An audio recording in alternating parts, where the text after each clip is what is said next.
আমি খেয়েছি কত 10টা, আমি খেতে পারি কত 20টা। সেখানে একটা রয়েছে অ্যাডিয়াবেটিক বা রুদ্ধতাপীয় পদ্ধতি, এইটা হচ্ছে অনুভূমি, অর্থাৎ ঠিক এরকম ভাবে ভূপৃষ্ঠের সাথে সমান্তরাল, আর উলম্ব মানে হচ্ছে এটা ভূপৃষ্ঠের সাথে লম্ব আকার যেটা থাকবে, ঠিক আছে। হ্যালো, ওয়েলকাম টু ফিজিক্স ওয়ালা। আর আজকে আমি নিয়ে চলে এসেছি তোদের ডিমান্ডে আবার একটা নতুন চ্যাপ্টার। আর সেটা কি, সেটা কিন্তু দেখতেই পাচ্ছিস, সেটা হচ্ছে জলবায়ু, ক্লাইমেট, সেমিস্টার 3 এর জন্য জিওগ্রাফির একটা অত্যন্ত গুরুত্বপূর্ণ চ্যাপ্টার। আর এটা তোরা কমেন্ট করেছিলি, আমি বলেছিলাম যে যে চ্যাপ্টারগুলো তোদের প্রয়োজন আছে, তোদের যদি আগ্রহ থাকে, তোদের যদি প্রয়োজন থাকে, তাহলে আমরা কিন্তু সেগুলোর উপর অবশ্যই ক্লাস নিয়ে আসবো। তো শুরু করা যাক। আজকে জলবায়ু চ্যাপ্টারের মধ্যে কি কি রয়েছে আমরা কিন্তু আজকে দেখতে থাকবো অ্যাকর্ডিং টু ইউর সিলেবাস। তো আমরা এই ক্লাসে সম্পূর্ণ চ্যাপ্টারটা কভার করব এবং সেই তার মধ্যে যে ইম্পর্টেন্ট কোশ্চেনগুলো রয়েছে না, সেগুলো কিন্তু আমাদেরকে একদম করতে হবে। তো চল আমরা দেখে নিই এই চ্যাপ্টারের মধ্যে কি কি রয়েছে। ওকে, তো প্রথমেই আমাদের যেটা দেখতে হবে সেটা হচ্ছে যে এই জলবায়ুর চ্যাপ্টারের মধ্যে যে প্রথমেই যে সিলেবাসটা রয়েছে, আমাদের বায়ুর আর্দ্রতা সম্পর্কে জানতে হবে। আর এই চেঞ্জেসগুলো কিভাবে হচ্ছে, পরিবর্তনটা কিভাবে হচ্ছে, সেটাও কিন্তু আমাদের জানতে হবে। তো তোরা কিন্তু অনেক আগে থেকেই জলচক্র সম্পর্কে তোরা নিশ্চিতভাবে পড়েছিস। হ্যাঁ, তো জলচক্র সেটা কিরকম জিনিস, সেটা কিন্তু এরকম তোরা পড়েছিস যে ধর এখানে একটা আমি আঁকছি এরকম, ঠিক আছে, এটা হচ্ছে জলভাগ, ঠিক আছে, এটা হচ্ছে জল বিভাগ। আর এখান থেকে আমরা একটু দেখে নিই, এটা তোমার জলভাগ, ওকে, এটা স্থলভাগ। আর এখান থেকে আমাদের কি হয় সেটা হচ্ছে এই সূর্যের তাপে সেখান থেকে জল কি হচ্ছে, বাষ্পীভূত হচ্ছে, ক্রমশ বাষ্পীভূত হচ্ছে, হ্যাঁ, এবং ওপরে ঊর্ধ্বগামী হচ্ছে, অর্থাৎ জলীয় বাষ্পপূর্ণ বায়ু সবসময় কিন্তু হালকা, আর এই হালকা বায়ু সবসময় উপরে ওঠার প্রবণতা থাকে।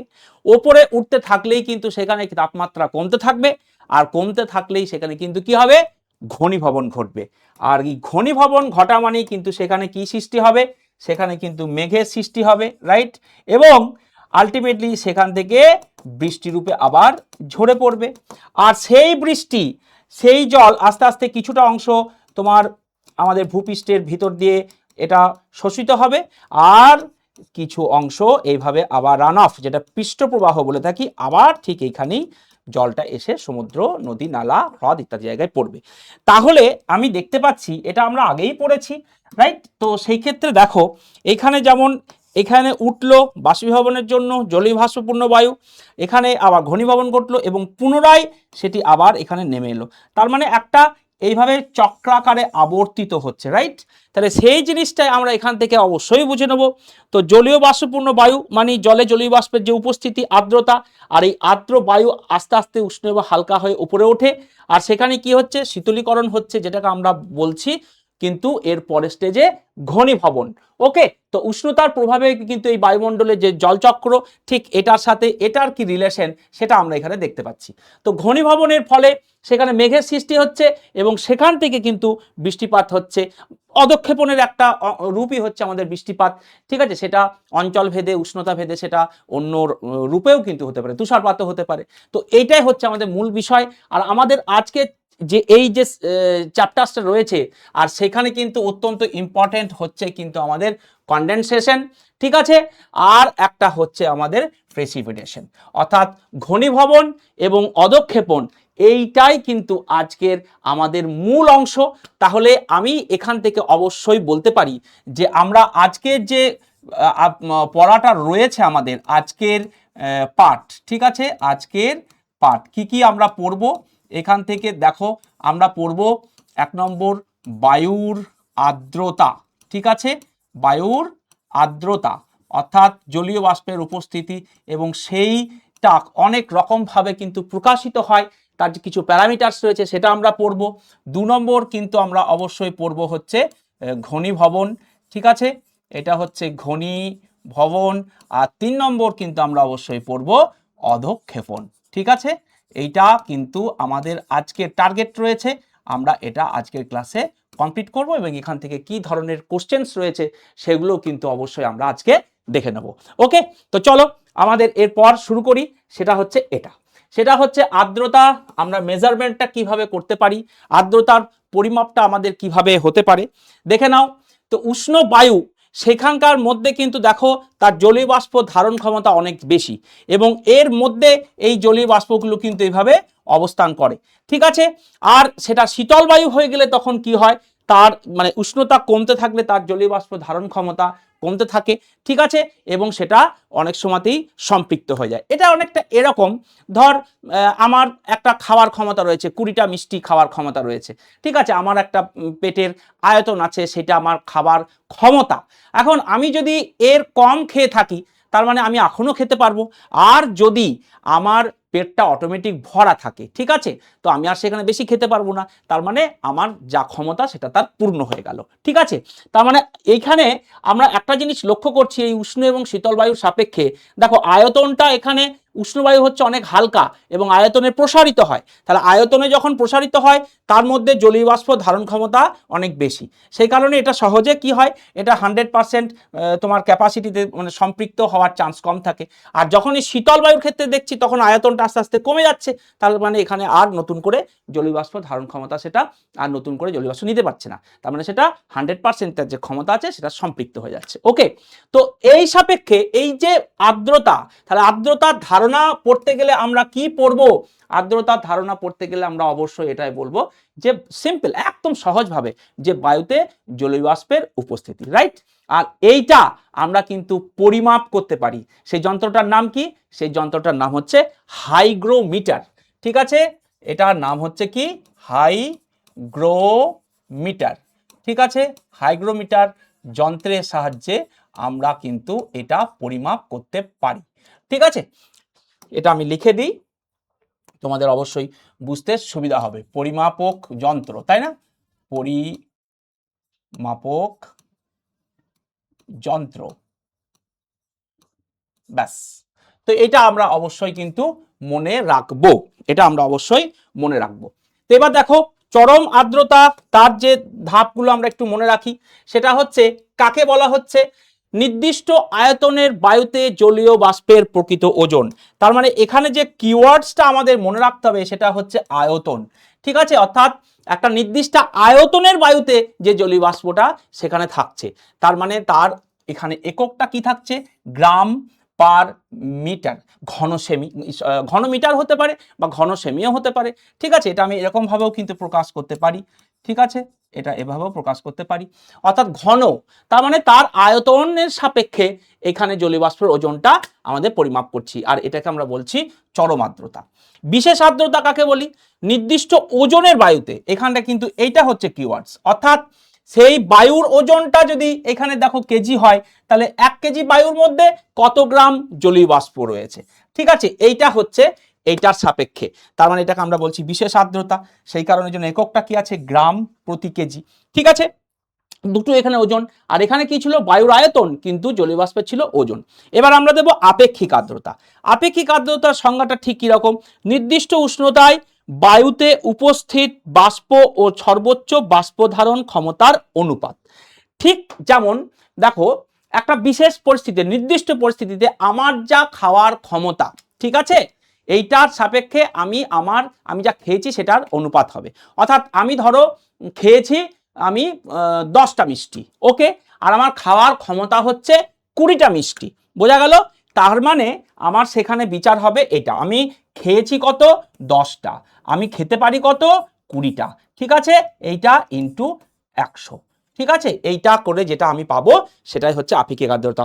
অবশ্যই এর কিন্তু কোনো একক এইভাবে নেই, এটা শতাংশের আকারে সেটা আমাদের এককে প্রকাশিত হয়, ঠিক আছে।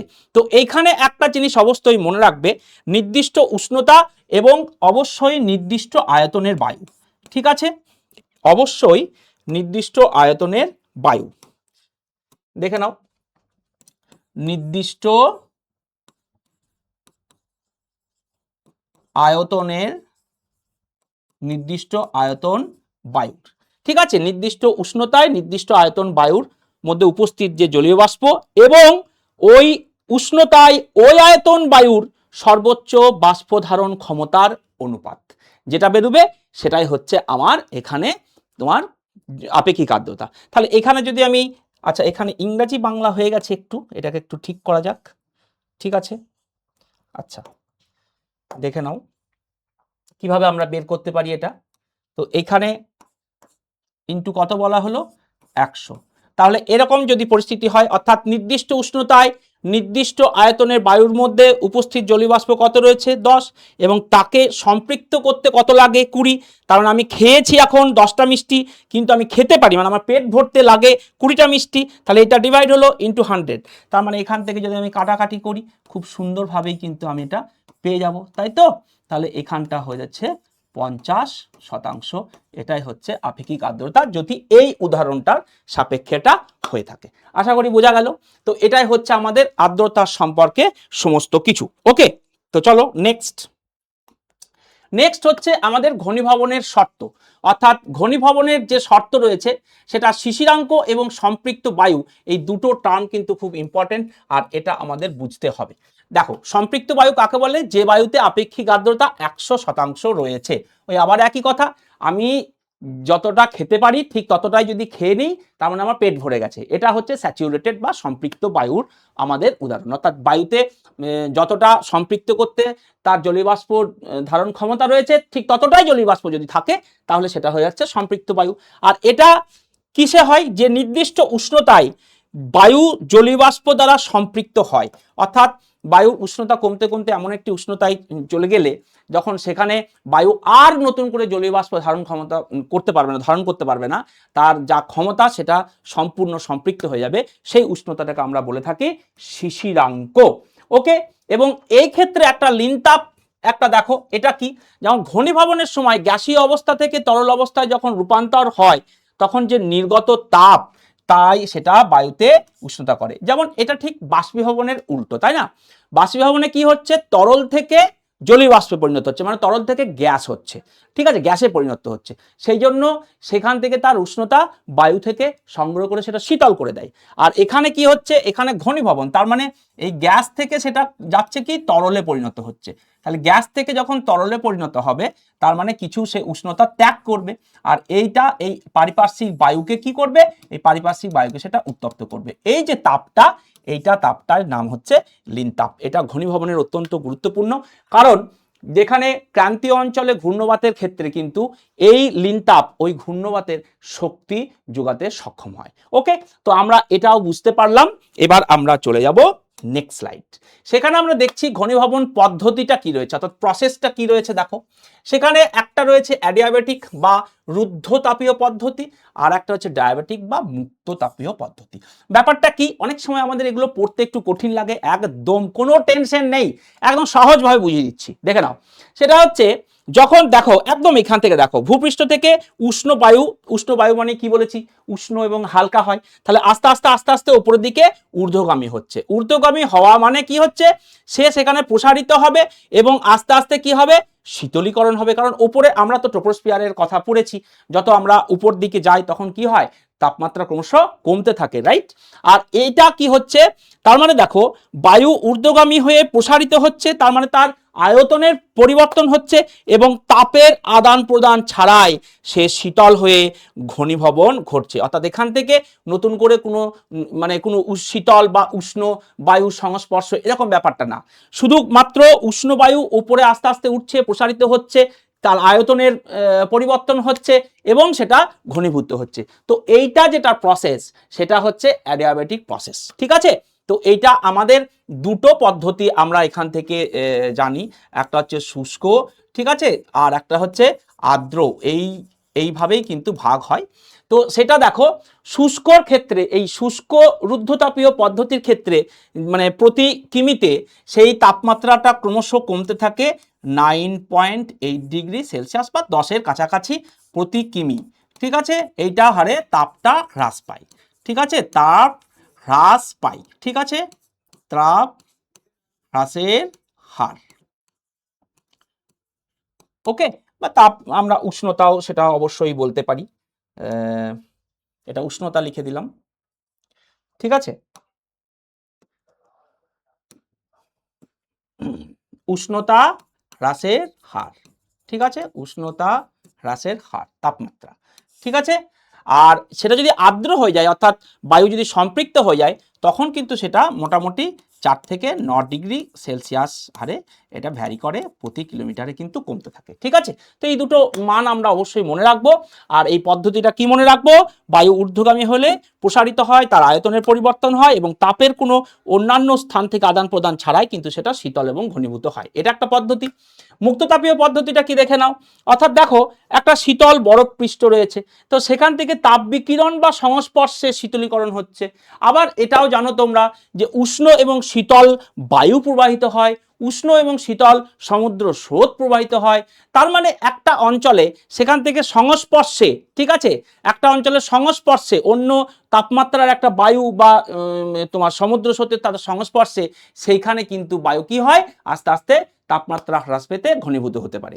তো এটা কিন্তু কি, এটা কিন্তু আয়তনের সংস্পর্শ নয়, অর্থাৎ বায়ুর আয়তনের পরিবর্তন না ঘটিয়ে ভূপৃষ্ঠের সংস্পর্শে বা ভূপৃষ্ঠ ছাড়াও সেখানে আমরা বললাম যেটা যে উষ্ণ বা শীতল বায়ুর সংস্পর্শে, ঠিক আছে, সেইটার কোনো একটা সংস্পর্শে মানে অন্য জায়গা থেকে তাপের একটা কিন্তু আদান প্রদান অবশ্যই হচ্ছে। ধরো আমি এই যে হাতটা আছে, তা সেখানে একটা বরফ আমি যদি ঠেকাই তাহলে তার সংস্পর্শ হচ্ছে, তাহলে সেটা শীতল অনুভব হবে। আবার যদি একটা উষ্ণ পদার্থ এনে এখানে স্পর্শ করি তাহলে সেটা উষ্ণতা বাড়বে, তাই তো। তার মানে একটা অন্য তাপের যে আধার সেটার সঙ্গে স্পর্শ এলে তার কিন্তু উষ্ণতার পরিবর্তন হবে, এখানে এটাই বলা হয়েছে। ঠিক আছে, তো এইটার ক্ষেত্রে সেটা যে শীতলীকরণটা হচ্ছে সেটার নাম হচ্ছে ডায়াবেটিক প্রসেস বা মুক্ত তাপীয় পদ্ধতি। ওকে, তো এখানে আমরা কিওয়ার্ডস এটাই মনে রাখবো, সংস্পর্শ। ঠিক আছে, আর এটা প্রধানত আমাদের একটা উলম্ব গতি লক্ষ্য করতে পাচ্ছি, আর এখানে আমার বিশেষ করে একটা অনুভূমিক গতি কিন্তু লক্ষ্য করতে পাচ্ছি। ঠিক এভাবে সহজভাবেই আমাদেরকে কিন্তু বুঝতে হবে। চলো নেক্সট, এবার আমাদের এই যে ঘনীভবনের যে প্রকারভেদগুলো অর্থাৎ গ্রাউন্ড লেভেল একদম ভূপৃষ্ঠের কাছাকাছি যেগুলো কিছু প্রকার আছে সেগুলো আমরা দেখে নিই। শিশির, এটা তোমরা সবাই জানো, ঠিক আছে, ঠিক একদম এই আশ্বিন মাসের পর থেকে হেমন্তকালের সূচনা থেকেই আমাদের কিন্তু শিশির পড়তে থাকে, তাই তো। তো জলীয় বাষ্প কি হয়, এটা ঘনীভূত হয়ে, পরিষ্কার বুঝতে পারছো যে জলীয় বাষ্পগুলো ঘনীভূত হয়ে তরলে পরিণত হচ্ছে এবং ভূপৃষ্ঠের উপর জলবিন্দু রূপে সেটা জমা হয় এবং এই উষ্ণতা অবশ্যই সেখানে থাকবে শিশিরাঙ্কের উপরে। ওকে, শিশিরাঙ্ক হলে তবেই তো ঘনীভূত হবে। এবং তুষার কি হয়, সেখানে কিন্তু হিমাঙ্কের নিচে যদি নেমে যায় তাহলে কিন্তু আর জলকণা না, তখন সরাসরি কিন্তু বরফ কণায় পরিণত হয়ে যাচ্ছে। তো সেটা আমরা তুষারপাত হিসাবে আমরা জেনে থাকি, তুষারপাত হয়। ঠিক আছে, রাইম কি, শীতল বস্তুর সংস্পর্শে অতি শীতল কুয়াশার জলকণা জমে স্বচ্ছ বরফ কণায় যেটা পরিণত হয় সেটাই হচ্ছে আমাদের রাইম। ঠিক আছে, অর্থাৎ এখানে শীতল বস্তুর সংস্পর্শে অতি শীতল যে কুয়াশার জলকণা জমে স্বচ্ছ বরফ কণায় যেটা পরিণত হচ্ছে সেটাকে আমরা রাইম বলবো। এগুলো সবই হচ্ছে এই ঘনীভবনের একটা প্রকারভেদ। ওকে, এরপর দেখো, এরপর হচ্ছে আমাদের ধোঁয়াশা, অত্যন্ত ইম্পর্টেন্ট। ধোঁয়াশা কথাটাতেই তুমি এখানে পাবে স্মোক মানে ধোঁয়া এবং কুয়াশা এই দুটোর মানে মিশ্রণ। এটা প্রধানত শিল্পাঞ্চলে যেখানে দূষণ বেশি হয় সেখানে কিন্তু আমরা দেখতে পাই। কুয়াশা ভাসমান ধূলিকণাকে আশ্রয় করে ভাসমান জলকণা, দৃশ্যমানতা হচ্ছে 1 কিমির কম। ঠিক আছে, এইটা মনে রাখবো, 1 কিমির কম এর ভিজিবিলিটি। আর কুজ্ঝটিকা সেক্ষেত্রে দৃশ্যমানতা কিন্তু 1 কিমির বেশি, অর্থাৎ এইটার থেকে এটা একটু বেশি ঘন, রাইট। তো কুয়াশার থেকে হালকা অস্বচ্ছ, ঠিক এরকম একটা আবরণ কিন্তু আমরা দেখতে পাই যে একটা অস্বচ্ছতার সৃষ্টি হয়। ঠিক আছে, তো এইগুলো হচ্ছে সবই একটা ভাসমান ঘনীভবনের উদাহরণ। ঠিক আছে, এবার আমরা চলে আসবো মেঘের পরিবার। এটা কিন্তু খুব খুব খুব ইম্পর্টেন্ট। তো এখানে আমি কিছু ছোট ট্রিক্স তোমাদের শিখিয়ে দিচ্ছি। আমরা সাধারণত কনফিউজড হয়ে যাই যে স্যার এতগুলো মেঘ রয়েছে কি করে মনে রাখবো, এদের ক্লাসিফিকেশন মনে থাকছে না। শোনো, প্রথমেই যেটা ঠিক করে নেবে সেটা হচ্ছে অনুভূমিক মেঘ আর উলম্ব মেঘ। অনুভূমিক কথাটার অর্থ হচ্ছে এ দেখো, এইটা হচ্ছে অনুভূমিক, অর্থাৎ ঠিক এরকম ভাবে ভূপৃষ্ঠের সাথে সমান্তরাল ভাবো। আর উলম্ব মানে হচ্ছে এটা ভূপৃষ্ঠের সাথে লম্ব আকার যেটা ধারণ করছে। ঠিক আছে, অর্থাৎ উলম্ব মানে লম্বালম্বী আর অনুভূমিক মানে হচ্ছে ঠিক এরকম ভূপৃষ্ঠের সাথে সমান্তরাল। তাহলে এই ক্ষেত্রে অনুভূমিকভাবে আমরা 3টে পর্যায়ে ভাগ করছি মেঘগুলোকে। একটা হচ্ছে কি উঁচু মেঘ, যেটার মাত্রা হচ্ছে 6 কিমি থেকে 13 কিলোমিটার। ঠিক আছে, মাঝারি মেঘ যেটা 2 কিমি থেকে 6 কিমি পর্যন্ত, আর একটা হচ্ছে তোমার 0 থেকে তোমার 2 কিমি। ঠিক আছে, এই যে রেঞ্জটা, এই ক্ষেত্রে এটা কিন্তু বিভিন্ন সোর্সে কোথাও একটু তুমি পার্থক্য পেতে পারো। ঠিক আছে, মোটামুটিভাবে এই রেঞ্জটাকে অবশ্যই সেখানে গণ্য করা হয়। এবার দেখো, তাহলে এই যে উঁচু মেঘ, মাঝারি মেঘ এবং নিচু মেঘ, এই তিনটের ক্ষেত্রে আমাদের তার মধ্যে আরও কিন্তু ক্লাসিফিকেশনস রয়েছে। তাহলে উঁচু মেঘগুলোকে কিভাবে মনে রাখবো? দেখো এখানটা আছে সিরাস, এটা আছে সিরোকিউমুলাস, আর এটা আছে সিরোস্ট্যাটাস। এই প্রত্যেকটা কথার মধ্যে এইটা কমন চলে আসছে, শির। শির কথাটা কমন চলে আসছে, দেখো দন্তের সয় হচ্ছে র, তাই তো, শিরো, শির। তাহলে এই শির থেকে তুমি মনে রাখবে তালবুর সয়ে হস্যি র, আর এই শির মানে হচ্ছে মানুষের কি, মানুষের হচ্ছে মাথা, ঠিক আছে, শির মানে মস্তক বা মাথা। আর মাথা সবসময় আমাদের উঁচু করে চলতে হয়, আমরা জানি, তাই তো। তো এই যে শির, হেবির কর উন্নত শির, তাই না, অর্থাৎ মাথা সবসময় আমাদের উঁচু করে চলতে হবে। তো মাথার সঙ্গে আমরা মনে রাখবো এই তিনটের নাম, সিরাস, সিরোকিউমুলাস, সিরোস্ট্যাটাস। তার মানে এরা মাথা মানে উঁচু, তার মানে এরা উঁচু মেঘ, ঠিক আছে, মাথা মানে উঁচু, তার মানে এরা উঁচু মেঘ, তাই তো। এটা হলো, দেখো মাঝারি মেঘের মধ্যে অল্টো কথাটা কমন আছে, অল্টোকিউমুলাস এবং অল্টোস্ট্যাটাস। তো অল্টো আমি যদি একটা মজার ছলেই বলছি, ঠিক আছে, মনে রাখার জন্য, ধরো অল্টো গাড়ির নাম তোমরা সবাই শুনেছো। তো অল্টো গাড়ি মানুষে কিন্তু একটু মধ্যবিত্ত লোকেরাই কিন্তু বেশি কিনে থাকে, কারণ এই গাড়ির দাম খুব একটা বেশি না, আবার খুব কমও না। তো সেই কারণে এই অল্টো গাড়ির সাথে মনে রাখবে তুমি মাঝারি, মধ্যবিত্ত, ঠিক আছে, সেইখান থেকে মাঝারি কথাটা অবশ্যই মনে রাখবে, মধ্যবিত্ত, ঠিক আছে, এটা একটা অবশ্যই ট্রিক্স, ঠিক আছে। আর এরপর চলে আসছি আমরা নিচু মেঘ। তো এইগুলোর বাদ দিয়ে যেগুলো যেগুলো থাকছে, স্ট্যাটাস থাকছে, ঠিক আছে, তোমার স্ট্র্যাটোকিউমুলাস থাকছে এবং নিম্ব স্ট্যাটাস থাকছে, সেই সবগুলো কিন্তু আমাদের চলে আসছে কি, এখানে চলে আসছে আমাদের সব নিচু মেঘের উদাহরণ, ঠিক আছে, এগুলো হচ্ছে সব নিচু মেঘের আমাদের উদাহরণ। এবার এই দিকটা হয়ে গেল। এবার বাকি থাকছে কি, বাকি থাকছে আমাদের উলম্ব মেঘ। আর এই উলম্ব মেঘের মধ্যে একটা খুব সুন্দর ট্রিক্স রয়েছে, সেটাও আমি দেখিয়ে দিচ্ছি। সেটা হচ্ছে এই যে হস্যু, ঠিক আছে, উলম্ব হস্যু পেলে, আবার কিউমুলোনিম্বাসের হস্যু পেলে, কিউমুলাসের হস্যু পেলে, তার মানে এই হস্যু দিয়ে তিনটাকে আমি হস্যু থেকে কি করতে পারি, হস্যু মানেই হচ্ছে উলম্ব, এইটা আমরা লিঙ্ক করতে পারি, ঠিক আছে। তার মানে উলম্ব মেঘ পড়ে যাচ্ছে কি, কিউমুলাস এবং কিউমুলোনিম্বাস, তাই উলম্বের হস্যুর সাথে এটা ম্যাচ করতে পারি। এইভাবেই কিন্তু আমরা খুব সহজে এটাকে আমরা মনে রাখতে পারবো। এবার আমি দেখে নেব এদের, এদের কি, এদের আমাদের ক্যারেক্টারগুলো, অর্থাৎ এই যে মেঘ রয়েছে সেখানে বিশেষ কিছু বৈশিষ্ট্য রয়েছে, আর সেগুলো আমাদের মনে রাখতে হবে। যেমন সিরাস মেঘ, পরিষ্কার দেখতে পাচ্ছ, এটা ঘোড়ার লেজের মতো একটা বা পাখির পালকের মতো এরকম একটা আমাদের দেখায়, তাই না। তো সেই ক্ষেত্রে আমরা এটাকে মেয়ারস্টেল বলে থাকি, ঠিক আছে, এটা অবশ্যই পরিষ্কার আবহাওয়া নির্দেশ করে, ওকে।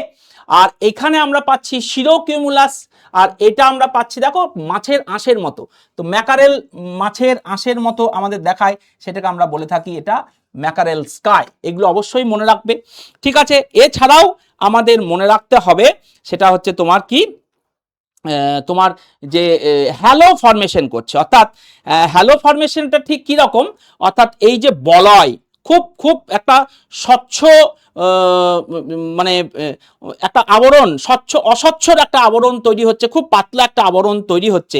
তো সেই কারণের জন্য কিন্তু আমরা এটাকে বলতে পাচ্ছি যেটা পাতলা চাদর, যেটা সূর্যের পাশে বলয় একটা সৃষ্টি করে, ঠিক আছে। এবার দেখো, এবার হচ্ছে এইদিকে হচ্ছে তোমার অল্টোকিউমুলাস, যেটা সিপ ক্লাউড বলে থাকি আমরা, যেমন একটা ভেড়ার যে পশম ভাব, ঠিক সেরকম ভাবেই কিন্তু এটা দেখতে লাগে, আর সেই কারণের জন্য আমরা এটাকে অল্টোকিউমুলাস অবশ্যই বলে থাকি, ঠিক আছে। তো এটা এটা হলো।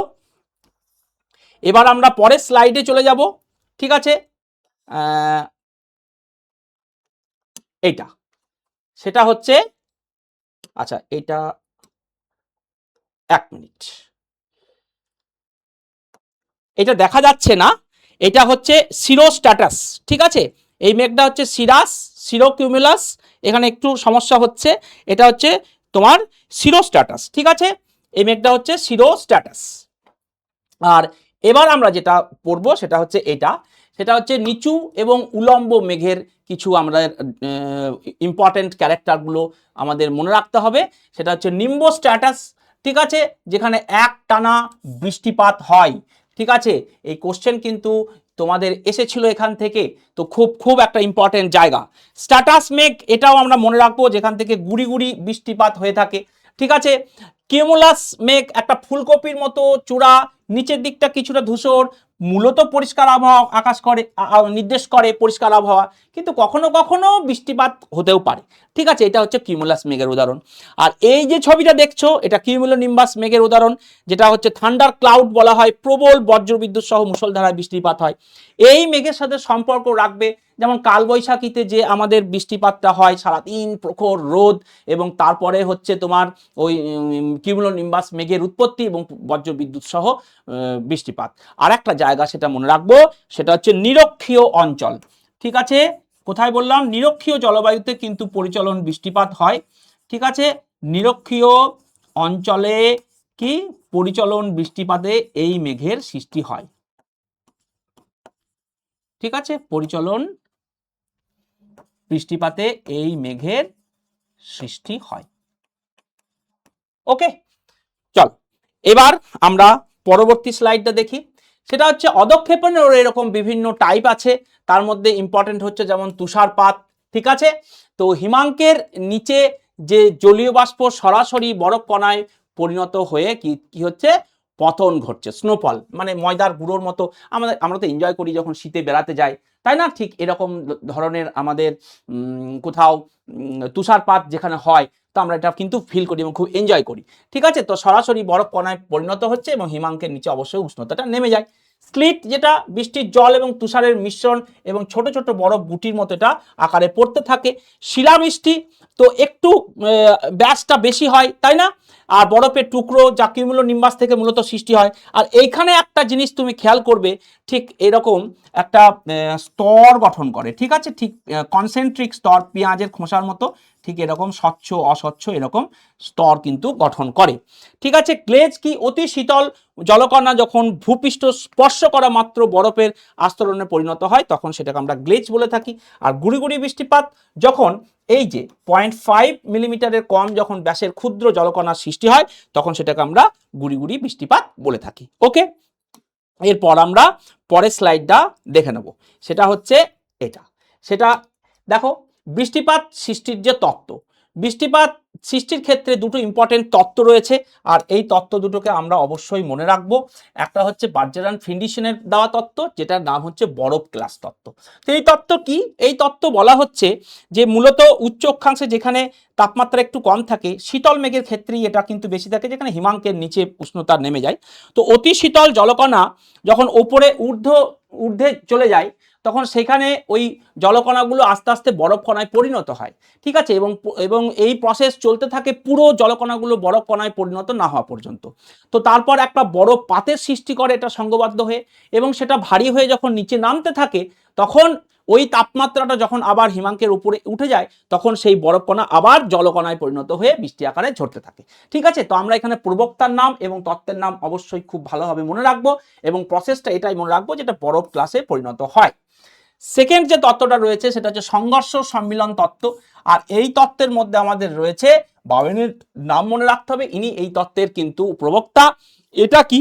এটা হচ্ছে দেখো, যে এই ঊর্ধ্বে যে একটা ঊর্ধ্বগামী বায়ুর প্রবাহ, তার ফলে জলীয় বাষ্প সম্পূর্ণ উপরে ঊর্ধ্বগামী হয়, আবার সেটা ভারী হয়ে, ভারী কেন হবে? কারণ এই জলীয় বাষ্পগুলো যখন ঘনীভূত হয়ে জলকণায় পরিণত হবে, আবার তো নামতে থাকবে তোমার আমাদের অভিকর্ষ টানে, তো আবার ঊর্ধ্বগামী বায়ু তাকে আবার উপরে উঠিয়ে দেবে। তো এরকম ক্রমাগত ওঠানামার ফলে তাদের এই পারস্পরিক জলকণাগুলোর মধ্যে সংঘর্ষ ঘটছে। পরিষ্কার চিত্রটা দেখো, তো তখন একটা জলকণা অন্যটার সাথে মিলিত হয়ে একটা বড় জলকণায় পরিণত হয়, সেই কারণেই এর নাম হচ্ছে সংঘর্ষ এবং সম্মিলন, এবং আলটিমেটলি সেটা বৃষ্টি আকারে ঝরে পড়বে। তো মূলত এটা উষ্ণ মেঘের ক্ষেত্রে যেখানে হিমাঙ্কের উপরে উষ্ণতা থাকে সেটা আমরা দেখতে পাই, মূলত নিম্ন অক্ষাংশ বা ক্রান্তীয় অঞ্চলেও কিন্তু এটা অবশ্যই আমরা দেখতে পেয়ে থাকি।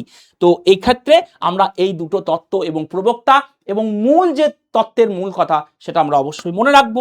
এর পরবর্তীটা আমরা দেখে নিই।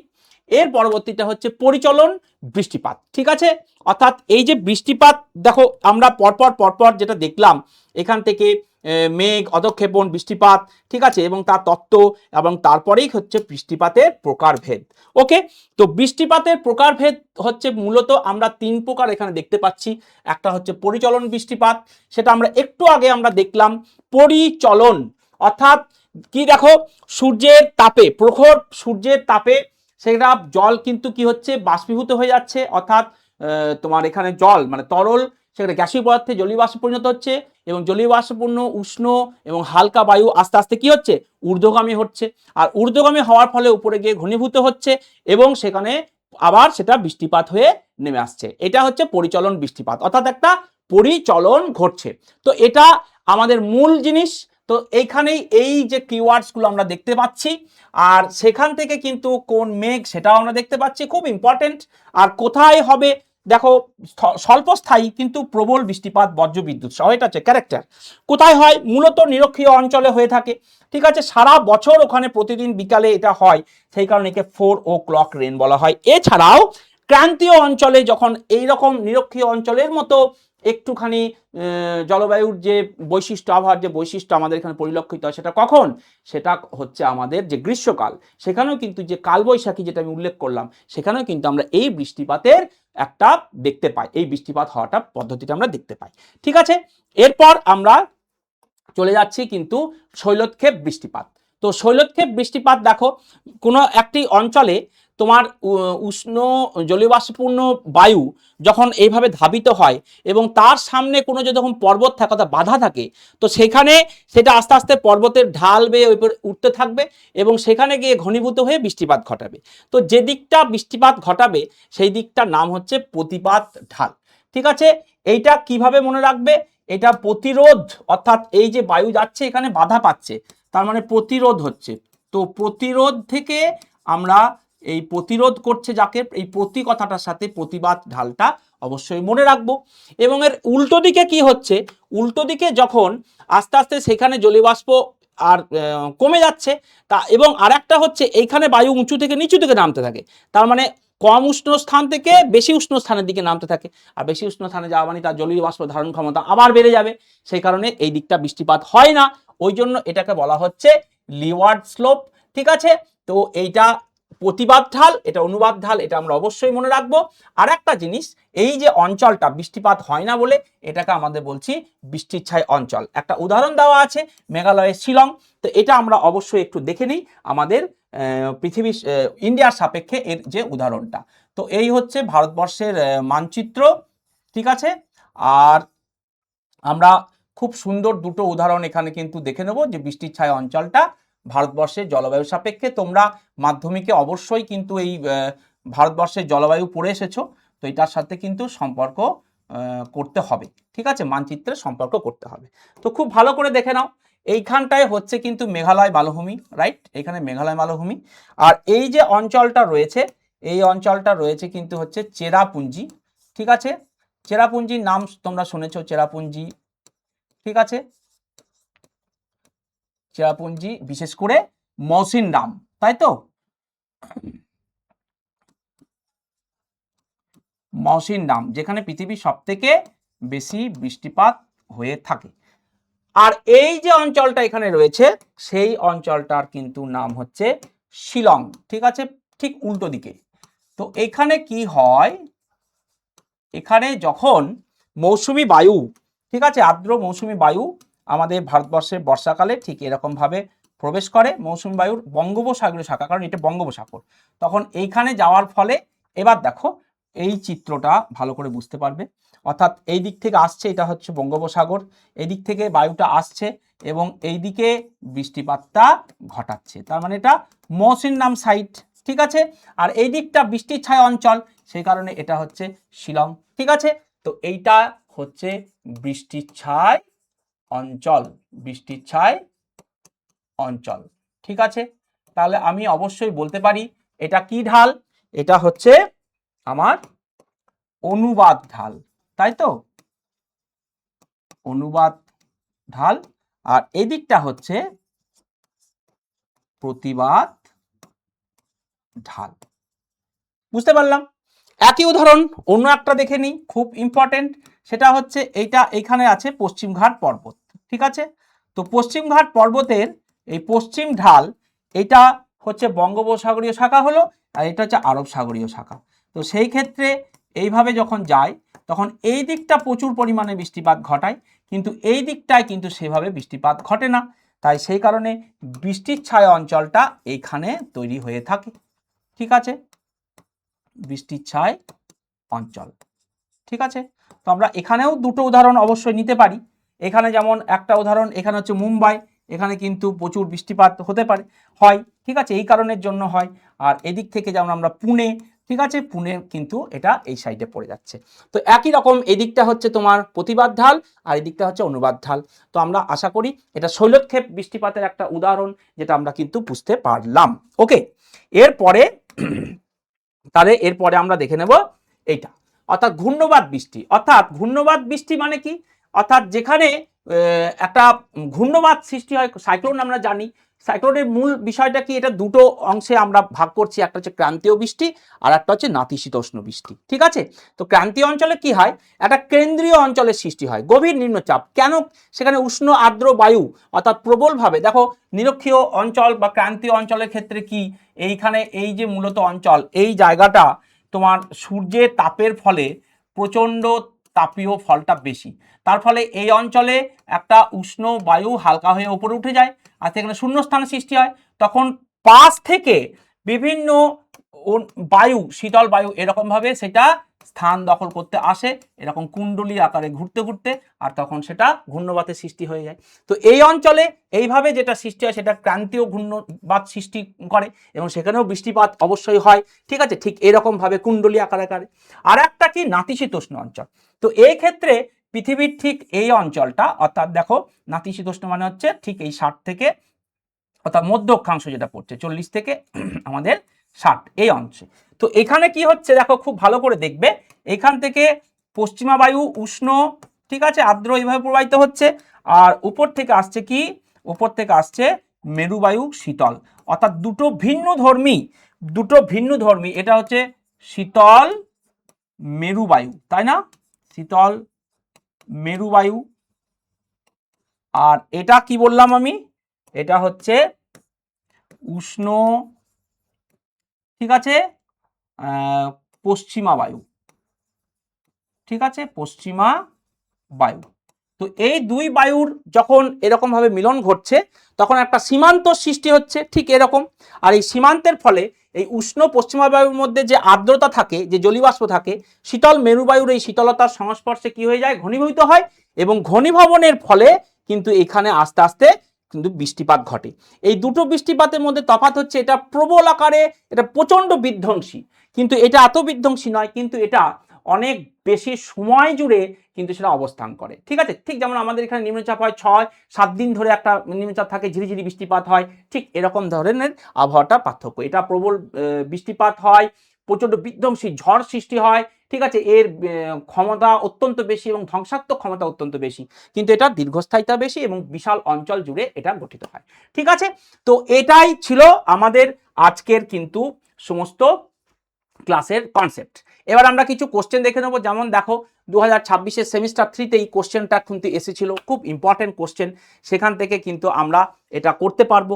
তো দেখো প্রথমেই আমরা দেখো, একটু আগে আমরা পড়লাম যে কিউমুলোনিম্বাস মেঘ থেকে আমাদের সৃষ্টি হচ্ছে কি, একটা বজ্র বিদ্যুৎ সহ এই যে বৃষ্টি, তাই না, কিউমুলোনিম্বাস।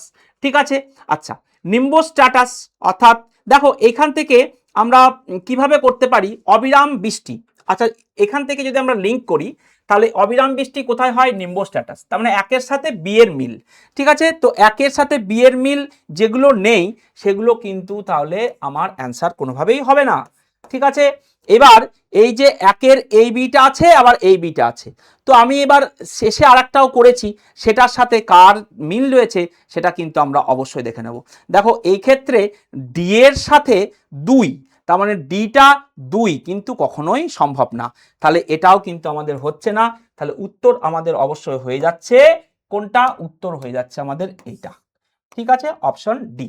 সেক্ষেত্রে একবার দেখে নিই 1B, তার মানে অবিরাম বৃষ্টি হচ্ছে নিম্বোস্ট্র্যাটাস মেঘ থেকে। 2A মানে হচ্ছে ঝিরিঝিরি বৃষ্টিপাত হচ্ছে স্ট্র্যাটাস মেঘ থেকে। তারপর 3D, 3 মানে বজ্রবিদ্যুৎ সহ বৃষ্টিপাত হচ্ছে কিউমুলোনিম্বাস মেঘ থেকে, আর 4 হচ্ছে সি যেটা পরিষ্কার আবহাওয়া, সেটা হচ্ছে আমাদের সিরোকিউমুলাস মেঘ।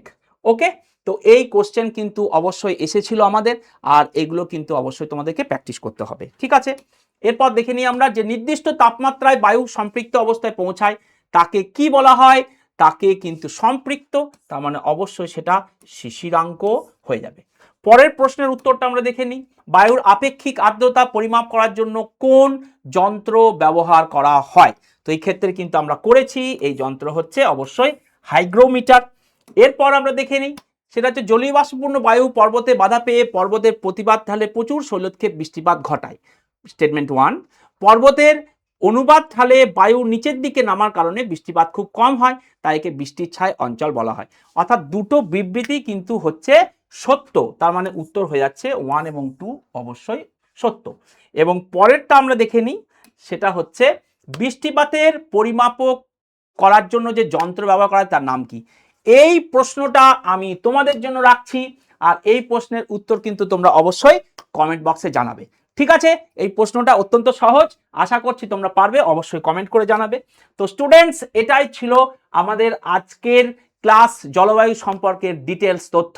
তো তোমরা খুব ভালো করে পড়াশোনা করো, আশা করছি তোমাদের এই ক্লাসটা অনেক উপকারে লাগবে, এবং তোমাদের আর কি কি এরকম টপিক রয়েছে, যে চ্যাপ্টার্স রয়েছে যেটার উপর তোমরা ক্লাস চাইছো, যেটা তোমাদের কাজে লাগবে, সেটা অবশ্যই কমেন্টে জানাতে ভুলবে না। তো আমরা আবার হাজির হয়ে যাব অন্য একদিন অন্য ক্লাস নিয়ে, আর তোমরা খুব ভালো থাকো, সকলকে অনেক ধন্যবাদ, thank you so much, bye by.